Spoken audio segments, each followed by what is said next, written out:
You to Lindsay Davis, Mary Bruce, and our entire political team tonight. The coronavirus and the economy, the health of American families and children heading back to school, all of this will be the leading issue heading into this election, and the world now passing another troubling milestone tonight. More than 20 million cases now, 1/4 of them here in the United States. And here at home tonight, the new report on the rise in cases in children. And here in the U.S., more than 5 million confirmed cases now, more than 164,000 lives lost. In fact, tonight, Florida now with a new record one-day high in deaths. And tonight in one Georgia school district already back in class, more than 900 students and teachers already quarantined. Here's ABC's Marcus Bohr. A revealing look tonight at the struggle so many families are facing. The New York Times inside Houston Methodist Hospital in July, where 60% of the COVID patients are Latino. Your mom and your brother got you this rosary. Rosary beads resting in the hand of 30-year-old Ivan Sanchez, who for weeks has been on a ventilator. Just so you know that your family and everyone's praying for you to have a speedy recovery. Today, Florida marked its deadliest day yet. 277 lives lost. Cases are declining in 23 states, but there's also concern about the potential for spread in schools. Across Cherokee County, Georgia, at least 925 students and staff are quarantined after 60 people tested positive. Masks required for teachers, but only recommended for students.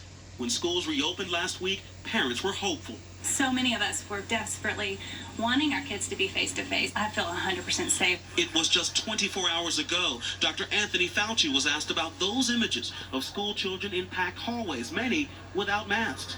Dr. Fauci telling David, in his opinion, there should be universal wearing of masks. There should be universal wearing of masks. When I see sites like that, it is disturbing to me. In Texas, debate over reopening classrooms. Please, go by science. Middle school teacher Rebecca Asher quitting at this school board meeting. I respectfully offer you my resignation, for I need to take care of my family. I just didn't feel the district had adequate plans to keep both students and teachers safe. Across the country, nearly 180,000 new COVID cases reported in children in just the last 4 weeks, an increase of 90%.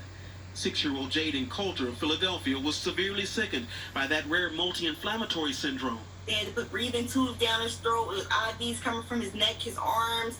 They came in the room every 3 minutes. It just was a lot. Jaden is now recovering, but he'll be going back to school online. I was worried about the whole school, wanting my child to go to school, but now I'm second guessing, like, yeah, maybe virtual is not that bad. David, here in Texas, the emotional debate on whether to go back to school continues. Most districts will either go back online or in person a little bit late this year, after Labor Day. David? Marcus Bohr with us tonight. Marcus, thank you. And we're going to turn now to that major development in college football. 2 powerhouse conferences, the Big Ten, the Pac-12, canceling the fall season because of COVID. ABC's Kaylee Hartung from Baton Rouge. She's at LSU tonight. Tonight, the college football world upended. 2 of the most powerful conferences canceling the fall season for all sports. The Big Ten and Pac-12 making the painstaking decision. There's too much uncertainty at this point in time in our country. The backlash against canceling has been growing. The president weighing in just moments ago. They're going to be out there playing football, and they'll be able to fight it off, and hopefully it won't bother them one bit. Most of them will never get it, statistically. So college football, get out there and play football. People want to see it. The other 3 major conferences now faced with their own decisions.